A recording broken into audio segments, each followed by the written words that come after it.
Somebody, anybody, please put me out of my misery. No, I didn't happen to listen accidentally to Adele's album last night, although I've got to tell you, after watching the first half of the 76ers, Bulls, and Hawks Celtics games last night, I would have probably preferred to listen to her album. I mean, Rolling in the Deep, Put the Fire Out in the Rain, maybe there's a reason that she sold 9 million albums. 9 million albums! You tell me 9 million albums?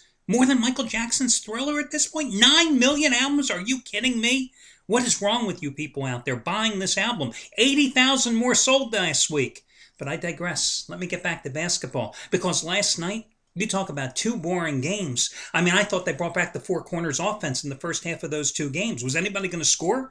Last year in the playoffs, I thought from first round right through the NBA Finals, they were perhaps the most exciting playoffs that I had seen in the past decade. That's not the case this year. I'm sorry, guys. Other than maybe the first two games of the Dallas-Oklahoma City series, have you seen any exciting playoff basketball? I mean, we're talking boring games. New York, Miami, the most excitement we've had there is Amari taking out the fire extinguisher glass cabinet. I mean, hell, that was probably a better punch than we'll see in the Mayweather bout tonight. Boom.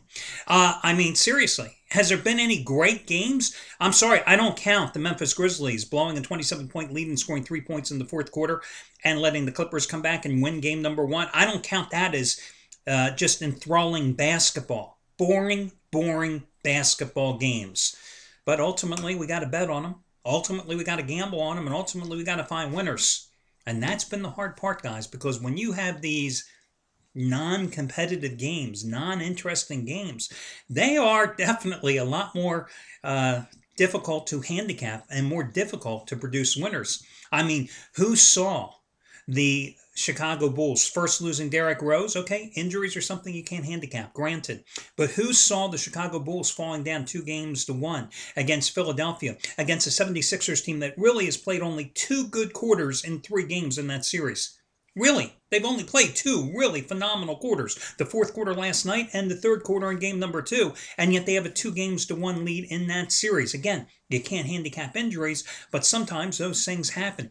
Who would have imagined that the Lakers, after dominating games number 1 and games 1 and 2 at home, would come out last night and lay an egg against the Nuggets? Did the Lakers show up last night?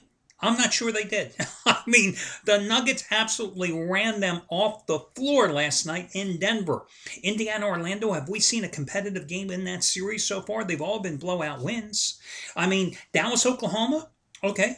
The first 2 games in that series went right down to the wire, and then in game number 3, you figured the Mavericks would at least make a stand on their home floor. The defending champions, a no-show. That's the problem. San Antonio, Utah, the Jazz certainly didn't show up in games 1 or 2. Would I touch game number 3? Absolutely not. Not with a 10-foot pole. But listen, guys, in today's report, I'm going to break down and analyze all 4 of your games. Plus, I've got a money-saving discount coupon code that will save you hundreds of dollars, potentially, off your purchase today. All that and more coming up. Let's talk about who's hot. Shawn Michaels today. Not an everyday handicapper, but a guy who pops in and out when he finds a play that he is going on himself, and that's when he releases it here on the site. And today, his second play of the postseason, and it's a big one. 3rd ever 100-dime NBA release of his career. And it's on the Grizzlies Clippers game. Now, you may recall on Wednesday night, he had his first postseason play, and it was his 50-dime opening playoff game of the year winner, number 10 out of 12. Hit it 10 of the last 12 years, and that was the Grizzlies in game number 2. Well, today, 3rd ever 100-dime play. And he has some interesting verbiage on his site regarding whether or not this game is a trap in terms of the line. I think it's kind of interesting. You can read it right there on the homepage of the site or on his own individual page on the site as well. Finished the NFL season on a 14-4 run with 100-dime plays. This one is every bit as strong from Shawn Michaels. So that's a play that you might want to check out. Trace Adams is on a nice little roll here. 1,500 star plays. Winner number 9 out of 13 going today. He's also on the Memphis LA Clippers game.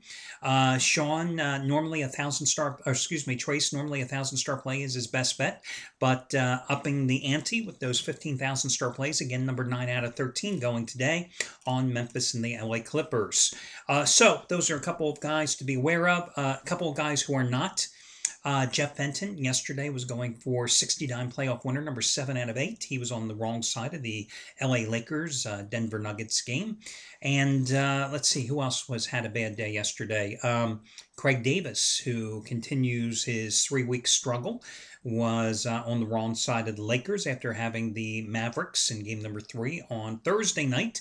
So he's lost back-to-back nights. And Anthony Redd, yesterday 0-2 in baseball. Still, though, overall, not a bad run for Anthony over the past 108 days. Still a $10 player, up $9,055 in a 108-day stretch. And today, his second highest rated NBA play of the entire season, 80-dime winner number 8 out of 9 going today on the Grizzlies and the Clippers. Listen, today, guys, my money-saving discount coupon code, it's either in honor of the NBA playoffs boring me or Adele's album, I'm not sure.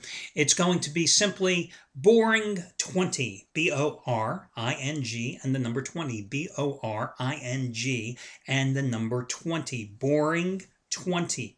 Now, this coupon code will save you 20% off your total purchase price. So, it's the type of coupon code, if you're a newcomer to the site, that you have to put everything in your shopping cart at one time. So let's say you want Shawn Michaels, big play today, but then you want to come back to the site later and use somebody else's play. No, you can't do it that way. You've got to put everything in your shopping cart at one time.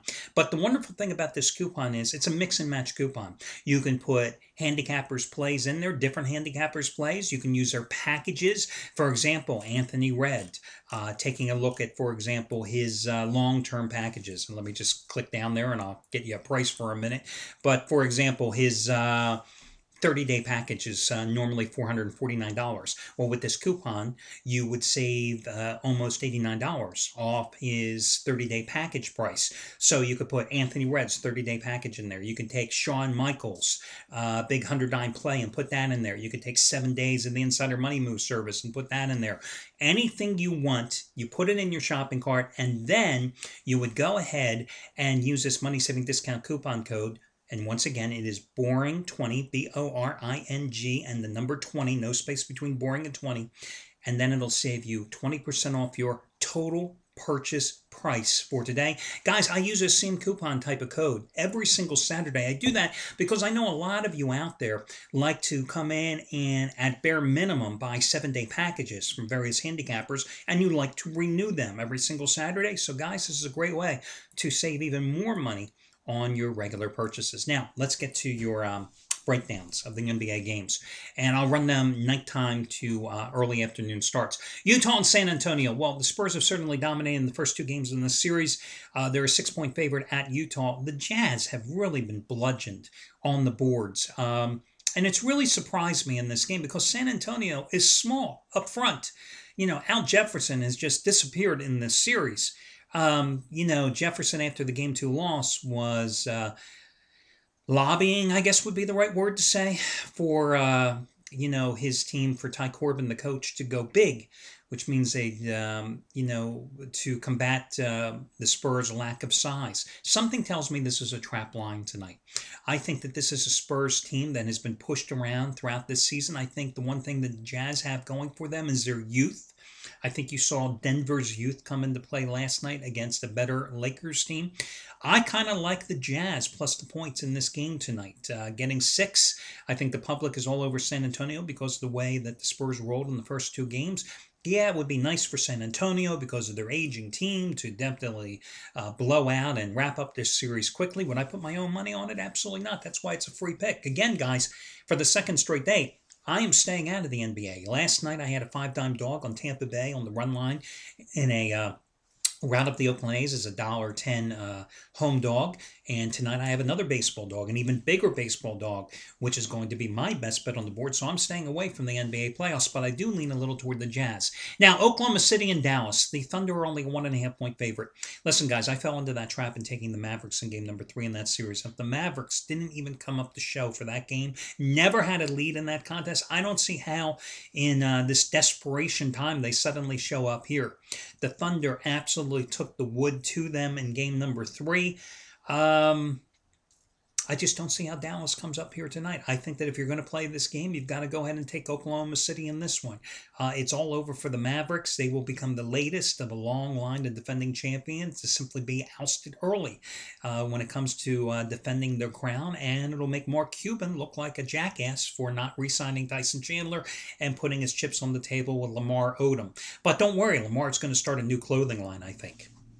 Okay, next game, Memphis and the LA Clippers. Boy, you talk about an interesting series there. You know, the Clippers and the Grizzlies met 3 times during the regular season. The home team took all 3. And really, when you think about the series here so far, Clippers should be up 2-0 in this series, but they had that epic collapse in game number 1, blowing the 27-point lead, allowing the Clippers to sneak off with the equalizer and regain the home court advantage.